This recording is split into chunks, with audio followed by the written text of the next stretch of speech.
भी समय आम जो कार्यक्रम होगा समस्त मिसिकी आम संगे भगवान भजन आनंद आज बड़े सुंदर सुजोग मिले हनुमान जयंती उपलक्षे हनुमान जन्मोत्सव उपलक्षे आपण मैंने जगह उपस्थित रही भजन कार्यक्रम समस्ते श्रवण कर संपूर्ण करमी मात्र कम समय आम कार्यक्रम होगा तो से लगी आपण मैंने भी आम संगे मिसिकी भगवान भजन आनंद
हमें तो पैधार देखले समस्ते नाच लेकिन आपण माने बहुत लाजे हो मुझ समस्त को अनुरोध कर आपण माने हमर संगे भगवान पर भजन आनंद आपण माने निश्चित भाबे भल लागला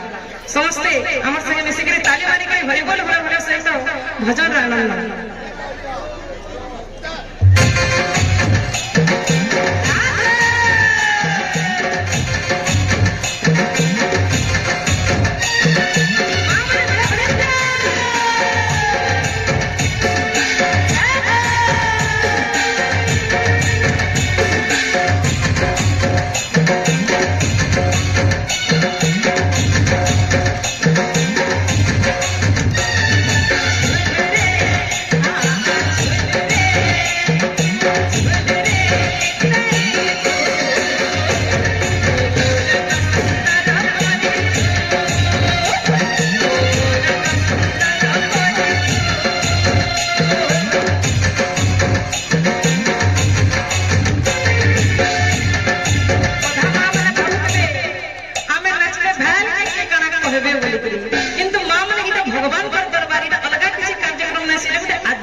बोले प्रेम से आनंद करो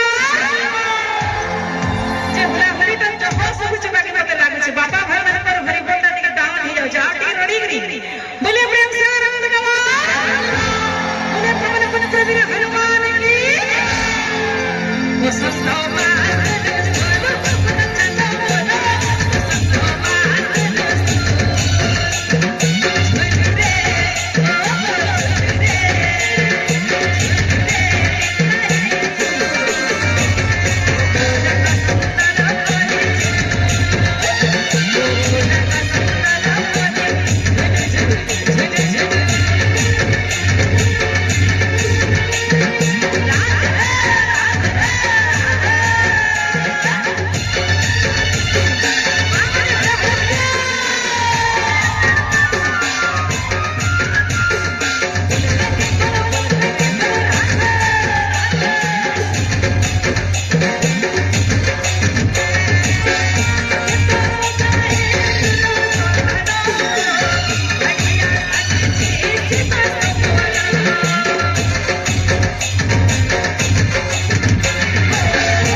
जेहेतु आज सरियारे एक कार्यक्रम का अनुष्ठित है निश्चित भाव आम समस्त भगवान ठाने प्रार्थना करमा समस्त सरियार समस्त भक्त मानकर भगवान मंगल करबे एवं समस्त मनस्कामना पूर्ण करबे समस्त अनुरोध सरियार नाम समस्त वर्तमान हरिबोल होरा देवे सरियार भगवान श्री रामचंद्र मंगल करन एवं एखाने जितकी भी भक्त मान उपस्थित अछन समस्त मनस्कामना पूर्ण हे बोला आनंद का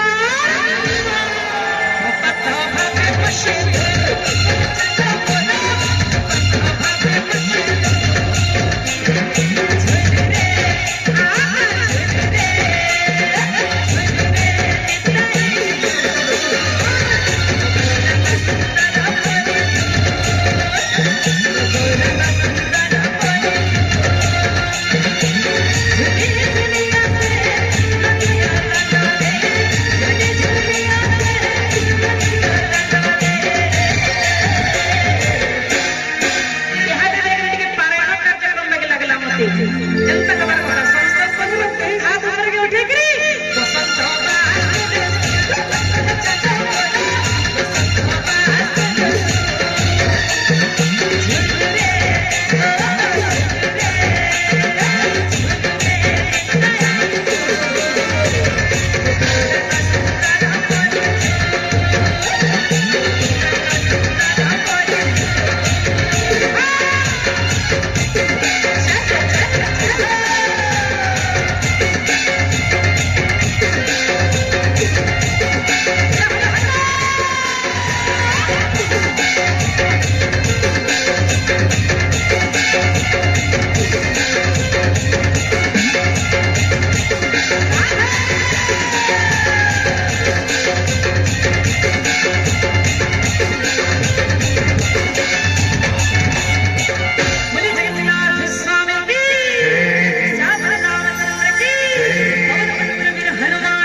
जय